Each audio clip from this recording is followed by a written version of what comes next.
এ সম্পর্কে আলোকপাত করার চেষ্টা করব। ইসলামী খেলাফত ও নেতৃত্ব নির্বাচন সম্পর্কে আমরা পবিত্র কোরআন এবং সহিহ হাদিস থেকে এবং তার প্রামাণ্য সাপেক্ষে বিভিন্ন খলিফারা কি কি কার্যাবলী করেছেন আমরা জানার চেষ্টা করব। আমার তৌফিক ইল্লা বিল্লাহ আলাইহি তাওয়াক্কালতু ওয়া ইলাইহি উনীব।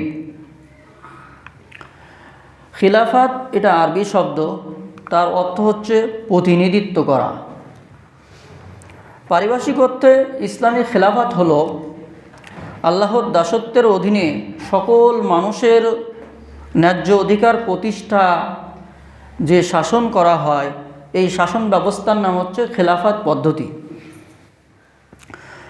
সকল মানুষ আল্লাহর দাসত্ব করবে, এটাই হচ্ছে খেলাফতের মেন কনসেপ্ট।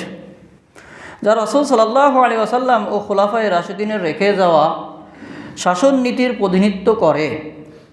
যা রাসূল সাল্লাল্লাহু আলাইহি ওয়াসাল্লাম এবং খুলাফায়ে রাশিদিন সোনালী যুগ, সেই সোনালী যুগের যেটা প্রতিনিধিত্ব করে, এটাকে খেলাফত বলা হয়।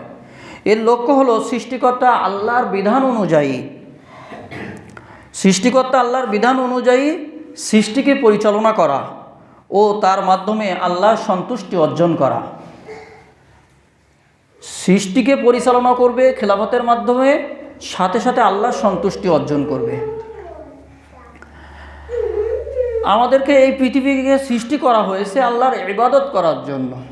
আল্লাহর ইবাদত করলে আল্লাহ খুশি হবেন, সন্তুষ্টি হবেন, এটাই আমাদের মেন কনসেপ্ট বা মেন উদ্দেশ্য। তেমনিভাবে ইসলামী খেলাফতের মাধ্যমে আল্লাহর সন্তুষ্টি অর্জন হবে। এর উদ্দেশ্য হলো খেলাফতের সর্বত্র সামাজিক ও অর্থনৈতিক ন্যায় বিচার প্রতিষ্ঠা করা। আজকের বাংলাদেশের দিকে তাকিয়ে দেখেন, কোথাও ন্যায় বিচার নাই। আমরা মনে করেছিলাম যে যাকে স্বৈরশাসক বলা হয়, এই স্বৈরশাসক চলে গেলে দেশের শান্তি শৃঙ্খলা ফিরে আসবে, ন্যায় বিচার প্রতিষ্ঠা হবে। কিন্তু ন্যায় বিচারের কোনো জায়গায় লেশমাত্র নাই। তার কারণ দেশে খেলাফত প্রতিষ্ঠিত নাই। খেলাফতের মেন প্রতিষ্ঠিত হলে অবশ্যই ন্যায় বিচার হবে, কারণ যে ব্যক্তি অপরাধ করবে সে ন্যায় বিচার পাওয়ার জন্য সেও তার অপরাধকে স্বীকার করে নিয়ে রাষ্ট্রপক্ষের কাছে সে ক্ষমা প্রার্থনা করবে বা তার শাস্তি বাস্তবায়নে সে প্রচেষ্টা চালাবে। বস্তুত ইসলামী খেলাফতের সর্বস্তরের নেতাকর্মীরা সর্ব অবস্থায় পরকালের পাথেয় সঞ্চয়ের জন্য সে সর্বোত্তক চেষ্টা করবে। ইসলামী খেলাফতের যে নেতৃত্ব হবে, যারা নেতা হবে, তাদের প্রত্যেকেই পরকালের চিন্তায় মনোনিবেশ করবে, দুনিয়ায় কোনো স্বার্থ থাকবে না। যার কারণে তারা টেন্ডারবাজি করবে না, চাঁদাবাজি করবে না, দুনিয়ায় মানুষকে চাপ প্রয়োগ করে তারা বিভিন্ন কার্য হাসিল করবে না। একমাত্র আল্লাহর সন্তুষ্টি অর্জনের জন্যই তারা সর্বোত্তক চেষ্টা চালাবে। তাদের দৃঢ় বিশ্বাস থাকে যে দুনিয়ায় তারা ক্ষণস্থায়ী ঠিকানা এবং আখিরাতে তারা চিরস্থায়ী জান্নাত রয়েছে, এটা তারা মনে করবে। আল্লাহ তাআলা ওয়াদা করেছেন যে তোমরা ক্ষমতা পাবে, তোমাদেরকে ক্ষমতা দান করা হবে, তোমরা রাষ্ট্রনায়ক হবে, সেজন্য তোমাদের কিছু কাজ করতে হবে। বাংলাদেশের শাসন ক্ষমতায় যেতে গেলে, প্রধানমন্ত্রী হতে গেলে আপনাকে আমাকে অন্যায়ভাবে রাষ্ট্র ক্ষমতা দখল করতে হবে, বিষয়টা এমনভাবে নয়। আল্লাহ তাআলা ওয়াদা করেছেন সূরা নূর 24 নম্বর সূরার 55 এবং 56 নম্বর আয়াতে মহান আল্লাহ তাআলা ঘোষণা করছেন, ওয়া'আদাল্লাহুল্লাযীনা আমানু মিনকুম ওয়া আমিলুস সালিহাত। আল্লাহর ওয়াদা কখনো মিথ্যা হতে পারে না। ওয়া'দাল্লাহ, আল্লাহ তাআলা ওয়াদা করেছেন, আল্লাযীনা আমানু, যারা ঈমান এনেছে, মিনকুম, তোমাদের মধ্য থেকে, ওয়া আমিলুস সালিহাত, এবং সৎকর্ম সম্পাদন করেছে, ভালো কাজ করেছে, ঈমান আনবে আল্লাহর প্রতি। ঈমান কাকে বলে? আল ঈমানু বিল ইকরার ইমান হচ্ছে স্বীকৃতি দেওয়া, মুখে স্বীকৃতি দেওয়া যে আল্লাহ ছাড়া কোনো মাবুদ নাই, সত্য সত্য আল্লাহ ছাড়া কোনো মাবুদ নাই। এই কথার অর্থ হচ্ছে আল্লাহ যা অর্ডার করেছেন সেটা পুঙ্খানুপুঙ্খানুভাবে পালন করা, আল্লাহ যা নিষেধ করেছেন তা পুঙ্খানুপুঙ্খানুভাবে সেটা বাস্তবায়ন করা, অর্থাৎ নিষেধ থেকে বেঁচে থাকা। তেমনিভাবে রাসূল সাল্লাল্লাহু আলাইহি ওয়াসাল্লাম যা তোমাদেরকে আদেশ দেয় তাই তোমরা গ্রহণ করো, যা তোমাদেরকে নিষেধ করেন তাই তোমরা বর্জন করো। সূরা হাশরের 7 নম্বর আয়াত।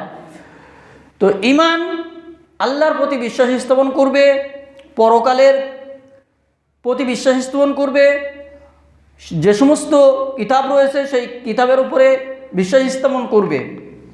আমানতু বিল্লাহি ওয়া মালাইকাতিহি ওয়া কুতুবিহি ওয়া রাসূলিহি বিল কদরি খাইরিহি ওয়া শাররিহি মিনাল্লাহি তাআলা ওয়াল বাসি বাদাল মাউতি।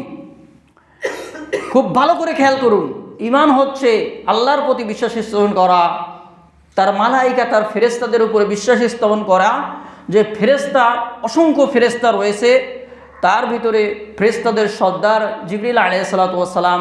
ফেরেশতারা নিষ্পাপ, তাদের কোনো পাপ নাই, তারা ইসাববিহুনাল লাইলা ওয়ান নাহারা, তারা 24 ঘন্টায় আল্লাহর পবিত্রতা এবং মহিমা ঘোষণা করে। 24 ঘন্টায় তাদের কোনো পেশাব পায়খানা নেই, তারা সর্বদা আল্লাহর দেওয়া ডিউটিতে নিয়োজিত রয়েছে। ফেরেশতাদের প্রতি বিশ্বাস, আল্লাহর কিতাবের প্রতি বিশ্বাস, পরকালের প্রতি বিশ্বাস, তাকদিরের ভালো মন্দর প্রতি বিশ্বাস, ওয়াল বাসা বাদাল মাউতি, আর পুনরুত্থান দিবস, মৃত্যুর পরে সকলকে কবর থেকে উঠতে হবে, তারপরে কিয়ামত হবে, হাসর হবে, নাসর হবে, এইগুলোর প্রতি বিশ্বাস স্থাপন করার নাম সে ব্যক্তি ঈমানদার। আরেকটুভাবে বলা হয়েছে যে আল্লাহর প্রতি বিশ্বাস স্থাপন করা এবং তার সিফাত বি আসমাইহি ও সিফাতিহি, আল্লাহর যে সমস্ত গুণাবলী রয়েছে সেই সমস্ত গুণাবলী, আল্লাহর যে সমস্ত নাম রয়েছে সেই সমস্ত নামে আল্লাহকে ডাকা, এবং যে সমস্ত গুণাবলী রয়েছে সেই সিফাতগুলো রয়েছে সেই সিফাতে পূর্ণভাবে বিশ্বাস স্থাপন করা, সাথে সাথে আল্লাহর কিতাবের প্রতি বিশ্বাস স্থাপন করা এবং তার আদেশ মেনে চলা, তার নিষেধকে বর্জন করার নামই হচ্ছে ঈমান।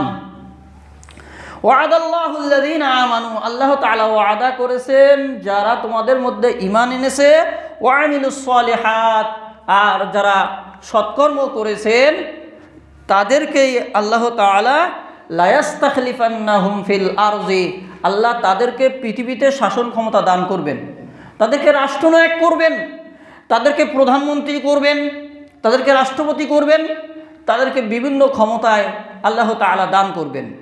তাহলে আমাদেরকে ঈমানদার হতে হবে, সাথে সাথে সৎকর্মসমূহ সম্পাদন করতে হবে। কামাস্তাখলাফাল্লাযীনা মিন ক্বাবলিহিম, যেমনভাবে আল্লাহ তাআলা তোমাদের পূর্ববর্তীদেরকে শাসন ক্ষমতা দান করেছিলেন। ওয়ালা ইমাক্কিনাল্লাহুম দীনাহুল্লাযী ইরতাযা লাহুম, আর তিনি অবশ্যই সুদৃঢ় করবেন, তার দিনকে মজবুত করবেন, এবং তিনি তাদের জন্য মনোনীত করেছেন, তাদের দিনকে মনোনীত করে দিবেন, এবং তিনি তাদেরকে ভীতির বদলে মিন বাদি খাউফিহিম আমনা ওয়ালা ইবাদদিলান্নাহুম, তাদেরকে পরিবর্তন করে দিবেন, চেঞ্জ করে দিবেন, মিন বাদি খাউফিহিম আমনা, তাদের ভীতির পরিবর্তে আল্লাহ তাআলা তাদেরকে নিরাপত্তা দান করবেন। সুবহানাল্লাহ, আলহামদুলিল্লাহ। বর্তমান বাংলাদেশে সবসময় একটা ভীতি কাজ করতেছে, বিশেষ করে ঢাকা শহরগুলোতে মানুষ বেশি বসবাস করাতে সেখানে মানুষের জীবনের কোনো নিরাপত্তা নেই। বিশেষ করে ঢাকা শহরগুলোতে দেখা যায় ছিনতাই, চাঁদাবাজি, রাহাজানি, খুন, ডাকাতি সহ অসংখ্য অপরাধ প্রবণতার সাথে মানুষ জড়িয়ে রয়েছে। কিন্তু বাংলাদেশের আইন শৃঙ্খলা পরিস্থিতি এত অবনতি যে এইগুলো সরকার কন্ট্রোল করতে পারছে না, নিয়ন্ত্রণ করতে পারছে না। তো এমনিভাবে আল্লাহ তাআলাকে যারা মানবেন, যারা ঈমানদার এবং যারা নেক কর্ম সম্পাদন করবে, সৎকর্ম সম্পাদন করবে, আল্লাহ তাদেরকে ক্ষমতা দান করবেন। সাথে সাথে তাদেরকে ভীতির পরিবর্তে পরিপূর্ণ নিরাপত্তা আল্লাহ তাআলাই দান করবেন। এর ওয়াদা বা এর প্রতিশ্রুতি, এর ডিটারমাইন্ড সংকল্প আল্লাহ তাআলা নিজেই করেছেন। ইয়াবুদুনানি লা ইউশরিকুনা বি শাইআ, এজন্য তারা কেবল আল্লাহর দাসত্ব করবে, কেবল তারা আল্লাহর দাসত্ব করবে এবং তার সঙ্গে কাউকে শিরিক করবে না। এখন রাষ্ট্রীয় ক্ষমতায় এসে যদি তারা বলে যে আমরা আল্লাহ ছাড়া কাউকে শরিক করি না, সাথে সাথে তারা পীরের মাজারে যায়, সেখানে গিয়ে তারা পীরকে শ্রদ্ধা করে সন্তান চায়, সিজদা করে, বিভিন্ন অপরাধ প্রবণতার সাথে জড়িত হয়। এমনিভাবে বিভিন্ন খাম্বাকে সেজদা করে। খাম্বা কি? জাতীয় স্মৃতিসৌধ। এই জাতীয় স্মৃতিসৌধে প্রত্যেক দিবসকে কেন্দ্র করে, বিভিন্ন দিবসকে কেন্দ্র করে এক শ্রেণীর নেতারা তারা সেখানে কোটি কোটি টাকার ফুল কিনে সেখানে ফুল থাম্বারে ফুল দেয়, শ্রদ্ধা জানায়। এটা আসলে কোনো শ্রদ্ধা হয় না। জাতীয় স্মৃতিসৌধে গিয়ে এখানে কোনো মানুষ নাই, কিছুই নাই, একটা থাম্বা বানানো রয়েছে যেটা জড়বস্তু, কথা বলতে পারে না। এই থাম্বার স্মরণে সেখানে ফুল দেওয়া হয়, শ্রদ্ধা করা হয়, অথচ এটা রাষ্ট্রীয় শিরক। এটা কি? রাষ্ট্রীয় শিরক। তো এই জন্য ইসলামী খিলাফত প্রতিষ্ঠিত হলে এই ধরনের রাষ্ট্রীয় শিরক থাকবে না। জাতীয় স্মৃতিসৌধ সহ, জাতীয় শহীদ মিনার সহ অসংখ্য জায়গায় রাষ্ট্রীয় শিরক চলছে। যেমনিভাবে শিখা চিরন্তন, শিখা অনির্বাণ, যেগুলো গ্যাস জ্বালিয়ে পাইপ সিস্টেম করে সেগুলোতে আপনার সারা বছরই গ্যাসকে অপচয় করা হয়, আগুন জ্বালানো হয়, এইগুলো সম্পূর্ণ অপচয় এবং রাষ্ট্রীয় শিরক। এইগুলো থেকে বিরত থাকতে হবে। রাষ্ট্রীয় নেতাদের স্মরণে বিভিন্নভাবে যারা মারা গেছেন তাদের কবরে পুস্তক অর্পণ করা হয়, অর্থাৎ ফুলের তলা দিয়ে বাৎসরিক দিনকে কেন্দ্র করে, মৃত্যু দিবসকে কেন্দ্র করে, জন্মদিবসকে কেন্দ্র করে কবরে গিয়ে ফুল দেওয়া হয় আর শ্রদ্ধা জানানো হয়। এইগুলো রাষ্ট্রীয় শিরক, এগুলো থেকে বিরত থাকতে হবে। যে মারা গেছেন ইমানের হালাতে, আল্লাহ তাকে অবশ্যই জান্নাত দান করবেন। আর যারা ইমানের হালাতে মারা যায় নাই, আল্লাহ তাআলা কোনো ভালো কাজের বিনিময়ে আল্লাহ তাআলা তাদের ক্ষমা করতে পারেন, অথবা আল্লাহ তাআলা তাদেরকে শাস্তি দান করতে পারেন, সেটা আল্লাহর ইচ্ছাধীন ব্যাপার। তবে আমরা তাদের জন্য যারা ভালো কাজ করেছে, ইমানের হালাতে বিভিন্ন সময়ে মুসলমানদের মনে কষ্ট দেয় নাই, কটু কথা বলে নাই, কোরআনের ওপরে কোনো আঘাত দেয় নাই, রাসূল সাল্লাল্লাহু আলাইহি ওয়াসাল্লামের বিরুদ্ধে চারণ করে নাই, এমন রাষ্ট্রনায়কদেরকে স্মরণে আমরা অবশ্যই তাদের জন্য দোয়া করব। আল্লাহুম্মা গফিরুল্লাহু ওয়ারহামহু ওয়াসাব্বিতহু, আল্লাহ তাদেরকে ক্ষমা করে দাও, তাদের প্রতি রহম করো, তাদের কবরের আযাবের যাতে জবাব দিতে পারে এজন্য তাদেরকে দৃঢ় করে দিন। এভাবে আমরা প্রত্যেক মৃত ব্যক্তির জন্য দোয়া করতে পারি। সেই দিনকে নির্ধারণ করে বিভিন্নভাবে মৃত্যু দিবসকে নির্ধারণ করে, জন্মদিবসকে নির্ধারণ করে বিভিন্ন মোড়ে, বিভিন্ন বিশেষ করে শহরগুলিতে মাইকিং সিস্টেম করে কোরআনের খতম দেওয়া হয়। এটা কোরআন অবমাননা হয়। কিভাবে অবমাননা হয়? কোরআন যে পড়বে এবং যারা পাশে থাকবে তাদের কোরআন পড়লে এমন জোরে পড়া যাবে না যে পার্শ্ববর্তী ব্যক্তি কাজে ব্যস্ত, তারা কোরআন শুনবে না, এমনটা নয়। কোরআন পড়তে হবে এবং পার্শ্ববর্তী ব্যক্তিদেরকে কোরআন শ্রবণ করতে হবে। তো এই জন্য কোরআন যে সমস্ত মোড়ে তেলাওয়াত করা হয়, বাজার ঘাট, সেখানে কেউ শোনে না, যার যার মতন সবাই কাজে ব্যস্ত আছে। এজন্য এটাকে কোরআন অবমাননা হয়।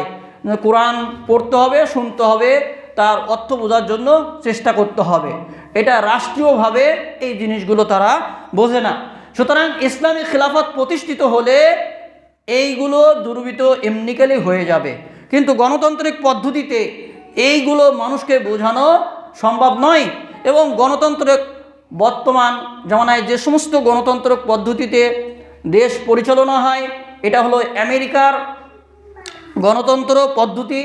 বিভিন্ন দেশের উপরে চাপিয়ে দেওয়া হয়েছে জোরপূর্বক, প্রত্যক্ষ বা পরোক্ষভাবে, এবং মানুষকে বিভিন্ন আকীদায় তারা বিভিন্ন ভ্রান্ত বিশ্বাসে উদ্বুদ্ধ করছেন। তো এই জন্য আল্লাহ তাআলা বলেছেন যে যারা ঈমান আনবে এবং সৎকর্ম সম্পাদন করবে তাদেরকে আমরা খেলাফতের দায়িত্ব দিব, তারা আমারই দাসত্ব করবে, আমারই ইবাদত করবে এবং কোনো রাষ্ট্রীয় শিরিক তারা করবে না। ওমান কাফারা বা'দা যালিকা, এত কিছুর পরেও যদি তারা কুফরি করে, তারা কুফরিতে লিপ্ত হয়ে যায়, ফাউলাইকা হুমুল ফাসিকুন, তাহলে তারা পাপিষ্ঠ, তারা ফাসিক। ওয়া আকিমুস সালাতা ওয়া আতুজ যাকাত, তারা সালাত কায়েম করবে, যাকাত প্রদান করবে। তাহলে ইসলামী খেলাফতে যারা প্রতিষ্ঠিত হবে এই সমস্ত নেতারা, তারা মানুষের ওপরে ৫ ওয়াক্ত সালাত ফরজ এইটাকে তারা চাপিয়ে দিবে এবং প্রত্যেকেই তারা পড়তে বাধ্য হবে। ওয়া আতিউল্লাহ ওয়া আতিউর রাসূল লাআল্লাকুম তুরহামুন, আর তারা রাসূলের আনুগত্য করবে, লাআল্লাকুম, সম্ভবত তারা আল্লাহর যাতে রহম প্রাপ্ত হতে পারে এই জন্য আল্লাহ তাআলা তাদেরকে ব্যবস্থা করবেন। তাহলে বাংলাদেশের রাষ্ট্রীয় ক্ষমতায় যেতে গেলে কি করতে হবে? ১ নম্বর ইমানদার হতে হবে, ২ নম্বর সৎকর্মসমূহ সম্পাদন করতে হবে, বিনিময়ে আল্লাহ তাআলা আমাদেরকে ক্ষমতা দান করবেন, দেশের নিরাপত্তা দান করবেন। আর ৩ নম্বর আমাদের কাজ হচ্ছে রাষ্ট্রীয় শিরিক করা যাবে না। ৪ নম্বর কাজ হচ্ছে আল্লাহ তাআলার দাসত্ব করতে হবে, একমাত্র তারই কাছে সমস্ত সাহায্য প্রার্থনা এবং তারই ইবাদত করতে হবে। ৫ নম্বর কাজ হচ্ছে সালাত কায়েম করতে হবে। ৬ নম্বর কাজ হচ্ছে যাকাত প্রদান করতে হবে। অনেক মানুষ রয়েছে যে সালাত কায়েম করে কিন্তু যাকাত তারা প্রদান করে না। এদের শানে নজুল সম্পর্কে রবি বিন আনাস আবুল আলিয়া থেকে বর্ণনা করেন যে রাসূলুল্লাহ সাল্লাল্লাহু আলাইহি ওয়াসাল্লাম ও তার সাহাবীগণ মক্কায় ১০ বছর দাওয়াতি কাজ করেছিলেন, ১০ বছর দাওয়াতি কাজ করেছিলেন এবং এ সময় তারা সর্বদা ভয়ের মধ্যে থাকতেন। তাদেরকে যুদ্ধর অনুমতি দেওয়া হয়নি, বরং কাফের মুশরিকদের অত্যাচারে ধৈর্য ধারণের নির্দেশ দেওয়া হয়। অতঃপর অনুমতি পেয়ে তারা মদিনায় হিজরত করেন। আল্লাহ তাআলার আদেশেই মদিনায় হিজরত করেছেন, কোনো কাফের বেঈমানকে ভয় করে মূলত হিজরত করেন নাই, আল্লাহর অনুমতি ক্রমে মদিনায় হিজরত করেছিলেন। একথার অনেক অর্থ রয়েছে। মক্কার মানুষদের মিজাজ লুড়ো, কঠোর। কিছু মানুষের মিজাজ আমাদের আছে না, অনেকের মিজাজ খুব কড়া আর অনেকের মিজাজ খুব নরম। মক্কার চাইতে মদিনা মানুষদের মিজাজ খুবই নরমাল, সিম্পল, খুবই শান্ত প্রকৃতির লোক। আল্লাহ রাসূল সাল্লাল্লাহু আলাইহি ওয়াসাল্লামের সাহাবীরা যখনই গিয়েছিলেন সকলেই সাদরে গ্রহণ করে নিয়েছিলেন, রাসূল সাল্লাল্লাহু আলাইহি ওয়াসাল্লামকে সাদরে গ্রহণ করে নিয়েছিলেন। কিন্তু মক্কার মানুষরা, মক্কায় আল্লাহ রাসূল সাল্লাল্লাহু আলাইহি ওয়াসাল্লাম জন্মস্থান, তাকে কাফের বেঈমান মুশরিক সকলেই আলামিন বলে বিশ্বাস করতেন, তার কাছে টাকা জমা রাখতেন। যখনই তিনি দাওয়াত দিয়েছেন যে এক আল্লাহর ইবাদত করতে হবে, তাছাড়া কাউকে আর মানা যাবে না, তখনই সবাই শত্রু হয়ে গেছে। নিজের চাচা আবুল আহাব, উতবা, সাইবা সকলেই আল্লাহ রাসূল সাল্লাল্লাহু আলাইহি ওয়াসাল্লামের শত্রু হয়ে গেলেন। তো এমনিভাবে আল্লাহ রাসূল সাল্লাল্লাহু আলাইহি ওয়াসাল্লাম মদিনায় আল্লাহ তাআলার নির্দেশেই হিজরত করলেন, কিন্তু এখানেও তাকে অস্ত্র ব্যবহারের নির্দেশ দেওয়া হয় নাই এবং সর্বদা জানমালের নিরাপত্তা নিয়ে সাহাবীরাও বিভিন্ন ভয় ও আতঙ্কের মধ্যে থাকতেন। একদিন জনৈক সাহাবী রাসূল সাল্লাল্লাহু আলাইহি ওয়াসাল্লামকে বললেন, হে আল্লাহ রাসূল সাল্লাল্লাহু আলাইহি ওয়াসাল্লাম, আমরা কতদিন এভাবে আতঙ্কের মধ্যে থাকব? এমন কি দিন আসবে না যেদিন আমরা নিরাপদে আমরা রাত্রি যাপন করব, আমাদের কাছে কোনো অস্ত্র থাকবে না, কিছুই থাকবে না, আমরা নিরাপদে নির্বিঘ্নে আমরা যে কোনো জায়গায় যেতে পারবো, যে কোনো মহিলা যে কোনো জায়গায় রাতের আধারে চলবে, কোনো অস্ত্রের দরকার হবে না, কোনো নিরাপত্তার দরকার হবে না, এমনিতেই যেতে পারবে। তখন আল্লাহ তাআলা এই আয়াত নাজিল করেন, যেখানে তাদেরকে আরব এবং অনারব, যারা আরব এবং অনারব যারা রয়েছে, আরবি ভাষা বোঝে এবং যারা বোঝে না, উভয়ের উপরে আল্লাহ তাআলা খেলাফত দান করবেন এমন প্রতিশ্রুতি আল্লাহ তাআলা দিয়েছেন, এমন ওয়াদা আল্লাহ তাআলা তখন দান করলেন। যেমন ইতিপূর্বে খেলাফত দান করা হয়েছিল হযরত দাউদ আলাইহিস সালাম ও সুলাইমান আলাইহিস সালামকে বিশাল জনপদের উপর তাদেরকে দায়িত্ব দান করা হয়েছিল। এটা আল্লাহ তাআলা কর্তৃক দান করেছিলেন। তারপরে দাউদ আলাইহিসসালামকে ক্ষমতা দান করা হয়েছিল।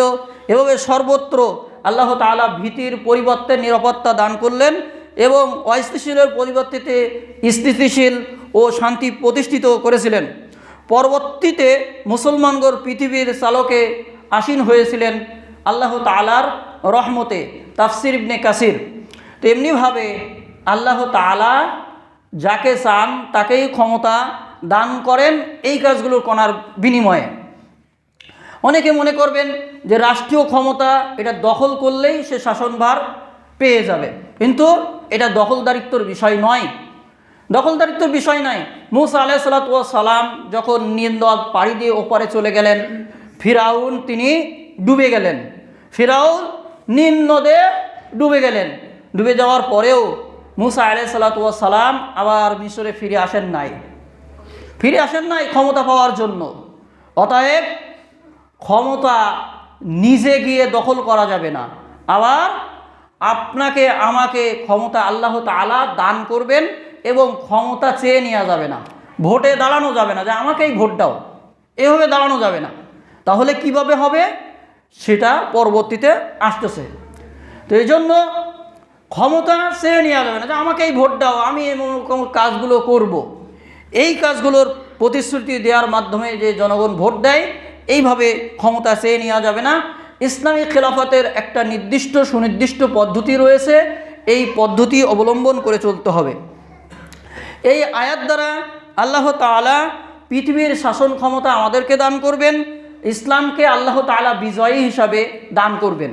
অতএব যারা মনে করেন যে আমরা 5 বছর ক্ষমতায় গিয়ে ইসলামকে প্রতিষ্ঠিত করে ফেলব এবং এটা আজীবন ধরে রাখব, এটা তাদের দ্বারা সম্ভব নয়।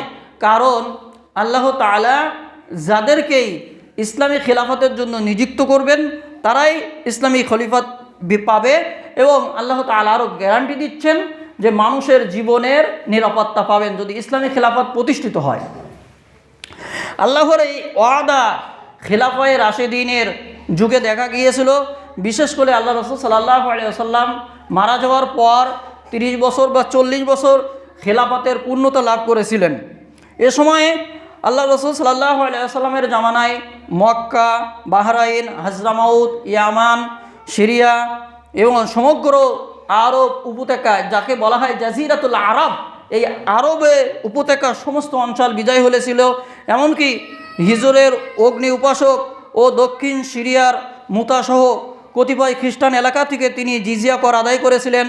রোম সম্রাট, যেটা বুখারীর হাদিস রয়েছে, হেরাকলা রোম সম্রাট যাকে হেরাক্লিয়াস বলা হয়, এই হেরাক্লিয়াস মিশর ও আলেকজান্দ্রিয়ার মোকাউকিস, ওমানের শাসকবন্ধ ও আবেসিনিয়ার সম্রাট নাজ্জাশী যাকে আল্লাহ রাসূল সাল্লাল্লাহু আলাইহি ওয়াসাল্লাম চিঠি লিখেছিলেন এবং তিনি চিঠির উত্তরে দিয়েছিলেন। নাজ্জাশী মারা গেলে আল্লাহ রাসূল সাল্লাল্লাহু আলাইহি ওয়াসাল্লাম তার গায়েবানা জানাজা পড়েছিলেন। পৃথিবীর সেরা শাসনবর্গ রাসূল সাল্লাল্লাহু আলাইহি ওয়াসাল্লামের দরবারে বহুমুখী উপঢৌকন দিয়েছিলেন। আল্লাহ রাসূল সাল্লাল্লাহু আলাইহি ওয়াসাল্লাম এই মিশরের যে সম্রাট আপনার আবিসিনিয়ার সম্রাট নাজ্জাশী তার জানাজা পড়েছিলেন। তিনি সরাসরি অংশগ্রহণ করতে পারেন নাই, তবে গায়েবানা জানাজা তিনি পড়েছিলেন। অতএব গায়েবানা জানাজা তিনি ওই একদিনেই পড়েছিলেন, আর বাকি কারোর জন্য পড়েন না। তো এই জন্য কেউ মারা গেলে ডাইরেক্ট তার জানাজা পড়তে হবে, গায়েবা জানাজা এটা ওইভাবে পড়া যাবে না। তবে কোনো ব্যক্তি যদি জানাজায় অংশগ্রহণ না করতে পারে, তার কবরকে সামনে রেখে সেখানে গিয়ে কিবলামুখী হয়ে সে জানাজা পড়তে পারেন। এ কথার অর্থ এই নয় যে সে কবরকে সিজদা করতেছে, বিষয়টা এমনটা নয়। যেটা আল্লাহ রাসূল সাল্লাল্লাহু আলাইহি ওয়াসাল্লামের পদ্ধতি, এইভাবে আমাদেরকে অনুসরণ করে চলতে হবে। আল্লাহ রাসূল সাল্লাল্লাহু আলাইহি ওয়াসাল্লাম ওফাত বা মৃত্যু পরবর্তী অবস্থায় হযরত আবু বকর, উমর, উসমান, আলী রাদিয়াল্লাহু তাআলা যে সমস্ত শাসন ব্যবস্থা ছিল সেটা ছিল ইসলামের স্বর্ণযুগ।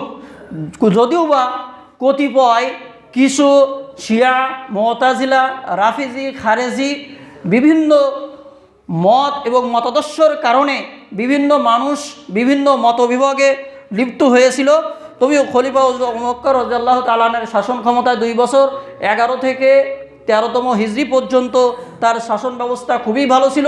বিশেষ করে আল্লাহ রসুল সাল্লাল্লাহু আলাইহি ওয়াসাল্লামের মারা যাওয়ার পরে যারা জাকাতকে অস্বীকৃতি জানিয়েছিলেন, আল্লাহ রসুল সাল্লাল্লাহু আলাইহি ওয়াসাল্লামের বিখ্যাত সাহাবী আবু বকর রাদিয়াল্লাহু তাআলা তিনি বলেন, মান তাফাররাকা বাইনাস সালাহ ওয়াজ যাকাত ফাকাতালুহু, যে ব্যক্তি যাকাত এবং সলাতের পার্থক্য করবে, ফাকাতালুহু, তাকে আমরা কতল করব, হত্যা করব। এইটা যখন বললেন তখন সকলে ভয়ে যাকাত দান করলেন। হযরত আবু বকর রাদিয়াল্লাহু তাআলা আনহু তখন ওফাত হলো 13 হিজরিতে, অতঃপর 13 থেকে 23 হিজরি 10 বছর হযরত ওমর ফারুক রাদিয়াল্লাহু তাআলা আনহু তিনি খেলাফতে অধিষ্ঠিত হলেন। এবং এই খেলাফত পদ্ধতি কিভাবে ছিলেন একটু আমরা সংক্ষেপভাবে জানি নেই। আল্লাহ রাসূল সাল্লাল্লাহু আলাইহি ওয়াসাল্লাম যখন মারা গেলেন, মারা যাওয়ার পরে কে পরবর্তী খলিফা হবেন, এইটা নিয়ে সাহাবীদের ভিতরে তখন বলা বলি আরম্ভ হলো। রাতের আঁধারে আব্দুর রহমান ইবনে আউফ তিনি বাড়ি বাড়ি গেলেন যে কাকে আপনারা বেশি ভালো মনে করেন। সকলেই বললেন যে আবু বকর রাদিয়াল্লাহু তাআলা আনহু। এবং আল্লাহ রাসূল সাল্লাল্লাহু আলাইহি ওয়াসাল্লাম জীবিত থাকা অবস্থায় আবু বকর রাদিয়াল্লাহু তাআলা আনহু তিনি সালাতের ইমামতি করেছেন। হীরা গুহা বা সাওরে গুহায় যে 3 দিন অবস্থান করেছিলেন, আল্লাহ রসুল সাল্লাল্লাহু আলাইহি ওয়াসাল্লামের সঙ্গী বা সাথী ছিলেন আবু বকর রাদিয়াল্লাহু তাআলা আনহু। কোরআনের সবচেয়ে বেশি মুখস্থ ছিল আবু বকর রাদিয়াল্লাহু তাআলা আনহু। জ্ঞানী গুণী সর্বদিক থেকে সর্বগুণের অধিকারী তদানীন্তনকালে আবু বকর রাদিয়াল্লাহু তাআলা আনহু চাইতে বেশি কেউ ছিল না, যে কারণে সকলেই অভিমত ব্যক্ত করলেন যে আবু বকর রাদিয়াল্লাহু তাআলা আনহু খেলাফত পাবেন। এটা হলো খেলাফতের পদ্ধতি। আজকের আলোচ্য বিষয় হচ্ছে খেলাফত পদ্ধতি। তো এইভাবেই খেলাফত পদ্ধতির নির্বাচন হবে। এটা হলো নির্বাচন নয়, এটা হচ্ছে আপনার সিলেক্টেড, অর্থাৎ সিলেক্ট করে আপনি যাকে নিযুক্ত করবেন জ্ঞানী গুণের মাধ্যমে নির্বাচন হবে। বর্তমান গণতন্ত্র পদ্ধতি এবং খেলাফত পদ্ধতির এইটার ভিতরে পার্থক্য আকাশচুম্বী, আকাশ এবং জমিন। কেমনভাবে? যে একজন গণতান্ত্রিক রাষ্ট্রে যে কোনো ব্যক্তি মূর্খ যে সিগনেচারও করতে পারে না, টিপসই দিয়েও সে দেশের রাষ্ট্রনায়ক প্রধানমন্ত্রী হতে পারে। কিন্তু ইসলামী খেলাফতের এই পদ্ধতি নাই। ইসলামী খেলাফতের পদ্ধতিতে যে সর্বাধিক জ্ঞানী ব্যক্তি, সব দিক থেকে তাকওয়াবান, আল্লাহকে বেশি ভয় করে, যে বেশি কোরআন মুখস্থ আছে, বেশি হাদিস মুখস্থ আছে, সে হচ্ছে রাষ্ট্র ক্ষমতার সর্বোচ্চরে উন্নত হবে। তো এই জন্য বর্তমান গণতন্ত্র পদ্ধতিতে যে সমস্তভাবে বাংলাদেশে নির্বাচন হচ্ছে, অধিকাংশ টাকার খেলা। যার যত বেশি টাকা রয়েছে সে নির্বাচনের দিক থেকে তত এগিয়ে। এই জন্য গণতন্ত্র পদ্ধতি আর ইসলামিক খেলাফতের মধ্যে অনেক পদ্ধতি রয়েছে। তার ভিতরে 1 নম্বর পার্থক্য হলো এই, আবু বকর রাদিয়াল্লাহু তাআলা সকলে নিযুক্ত করলেন। তিনি 2 বছর শাসন ক্ষমতায় ছিলেন। তারপরে 13 থেকে 23 হিজরি পর্যন্ত ওমর ফারুক রাদিয়াল্লাহু তাআলা তিনি ইসলামের দ্বিতীয় খলিফা। তিনি তার শাসন ক্ষমতায় আরোহণ করেন। তিনি শাসন ক্ষমতায় আরোহণ করে বিভিন্ন বাহিনী গঠন করেন। আজকের যে আপনারা সেনাবাহিনী দেখতেছেন, নৌবাহিনী দেখতেছেন, পুলিশ বাহিনী দেখতেছেন, আধুনিক যত যন্ত্রপাতি দেখতেছেন, সব কিছুর প্রতিষ্ঠাতা হচ্ছেন আপনার খলিফা হযরত ওমর ফারুক রাদিয়াল্লাহু তাআলা আনহু। তিনি সর্বপ্রথম এই বাহিনী গঠন করেন। বাহিনী গঠন করার মাধ্যমে তিনি একটা সুশৃঙ্খল জাতিতে এই ইসলামী খেলাফত প্রতিষ্ঠা করেন। যেখানে কোনো অন্যায় হয়েছে সেখানেই প্রতিরোধ হয়েছে। তিনি মারা যাওয়ার পরে 10 বছর খেলাফতে আরোহণ করেন উসমান গনি রাদিয়াল্লাহু তাআলা আনহু। তার শাসন আমলে সিরিয়া ইরাক বিজিত হয়, সমগ্র মিশরও তার অধিষ্ঠিত হয়। এমনকি হযরত ওমর ফারুক রাদিয়াল্লাহু তাআলা আনহু এর জামানায় অর্ধ জগৎ তিনি শাসন করেছেন, পৃথিবীর অর্ধ জগৎ তিনি শাসন করেছেন। এমনকি যে প্যালেস্টাইন, যেটা এখনও পর্যন্ত ইহুদি খ্রিস্টানদের দখলে, অর্থাৎ ফিলিস্তিন, এই প্যালেস্টাইন পবিত্র ভূমি তিনি সেখানে সফর করেছেন এবং সেখানে তার দ্বারাই এই বাইতুল মুকাদ্দাস বিজিত হয়েছিলেন। সুবহানাল্লাহ বলুন। তো এমনিভাবে তারপরে ওমর ফারুক রাদিয়াল্লাহু তাআলার পরে উসমান রাদিয়াল্লাহু তাআলা যখন আসলেন, তিনিও বিভিন্ন সাম্রাজ্য বিজয় করেছেন। বিশেষ করে আর্মেনিয়া, সাইলেসিয়া, আফ্রিকার বার্গ ত্রিপলি সহ বিভিন্ন শহর তিনি তার খেলাফতে বিচ্ছিন্ন করেছেন। এমনকি ইসলামের সীমানা তিনি আরও সম্প্রসারিত করেছিলেন।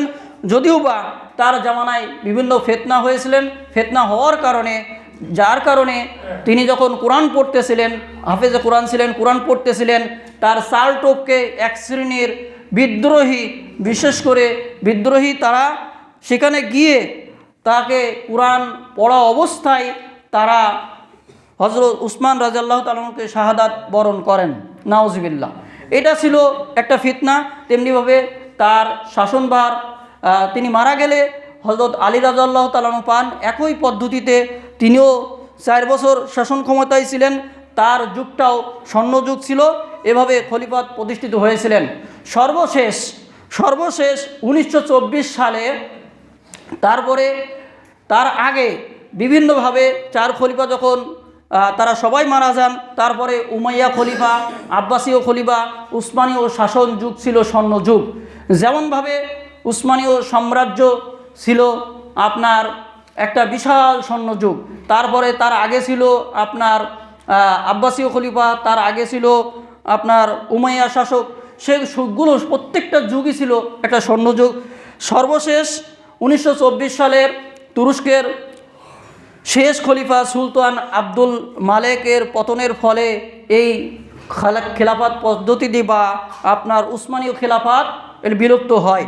এখানে ইসলামের চিরশত্রু ইহুদি নাসারাদের চাপিয়ে দেওয়া গণতন্ত্র, ধর্মনিরপেক্ষতাবাদ ও জাতীয়তাবাদের ছুরি দিয়ে মানুষকে জবাই করা হয়েছে।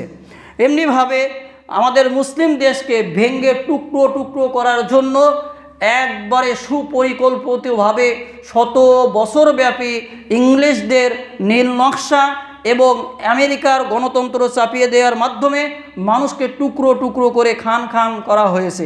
এই গণতন্ত্র পদ্ধতির মাধ্যমে মারামারি, কাটাকাটি, রাজধানী, সন্ত্রাস, চাঁদাবাজ ছাড়া আর কিছুই তৈরি হয় না। কারণ রাষ্ট্রীয় জীবনে ধর্মনিরপেক্ষতাবাদ প্রথমে মানুষকে গোলামিতে আবদ্ধ করে। যেমনভাবে আজকের আমরা ইন্ডিয়ার গোলামেরও গোলাম হয়ে গেছি, এই জন্য মানুষ আজকের জেগে উঠেছে যে গোলামি না আজাদি। তো এই জন্য আজাদ মানে আমরা স্বাধীন দেশে বাস করি। অতএব আমরা ইন্ডিয়ার পাছাটা গোলাম হব না। আমরা আমাদের দেশে শাসনভার কার হাতে ন্যস্ত হবে সেটা আমরাই নির্ধারণ করব। ইন্ডিয়ার কোনো মদদে আমাদের কোনো দরকার নেই। অতএব ইন্ডিয়ার থেকে যদি কোনো জিনিস নাও আসে আমাদের দেশ চলতে পারবে। যেমনভাবে ইন্ডিয়াতে গরু আসে না, আমাদের গরুর দাম বেড়ে গেছে, এমনিভাবে ইন্ডিয়াতে যদি পেঁয়াজ না আসে তবুও আমরা চলতে পারি, যে কোনো জিনিস না হলেও আমরা চলতে পারি। তো এই জন্য আমাদের দেশের মানুষকে অবশ্যই কর্মঠ হওয়ার দরকার রয়েছে। কর্মক্ষেত্রে সর্বসেক্টরে বিশেষ করে সরকারি আমলাদেরকে ন্যায় এবং ইনসাফ ভিত্তিক রাষ্ট্র কায়েম করতে হবে। সরকারি কর্মচারীরা যদি সঠিকভাবে তাদের দায়িত্ব পালন না করে তাহলে তার জন্য কিয়ামতের দিন তাদের কাঠগড়ায় দাঁড় করানো হবে। আল্লাহ রাসূল সাল্লাল্লাহু আলাইহি ওয়াসাল্লাম বলেছেন, তোমাদের প্রত্যেকেই দায়িত্বশীল, আর যার যার দায়িত্ব দেওয়া হয় সে তার দায়িত্ব সম্পর্কে কিয়ামতের দিন জবাবদিহিতার অধিকার রাখে, তাকে জবাবদিহিতা করা হবে। বিশেষ করে সরকারি যারা আমলা, আজকের গণতান্ত্রিক পদ্ধতিতে এই সরকারের আমলারা তারা বিভিন্ন দুর্নীতি, চুরি এবং পুকুর চুরি বা বড় চুরির সাথে সরাসরি সম্পৃক্ত। এমনভাবে এই সমস্ত আমাদের বাংলাদেশের যে সমস্ত সেনাবাহিনী রয়েছে, যাদের কাছে আমরা আগে মনে করতাম যে দেশটা নিরাপদ, তারা দেশের রক্ষণাবেক্ষণের জন্য, দেশকে নিরাপত্তা দানের জন্য তাদের অগ্রণী ভূমিকা পালন হবে, কিন্তু এখন দেখা যায় থলের বেড়াল বেড়ে গেছে। এখনও পর্যন্ত তাদেরকে বিভিন্নভাবে দুর্নীতি, টাকাখোর, এমনকি খুনের ট্র্যাজেডির সাথে তারা জড়িত। এমনকি বঙ্গোপসাগর, আপনার যমুনা, তারপরে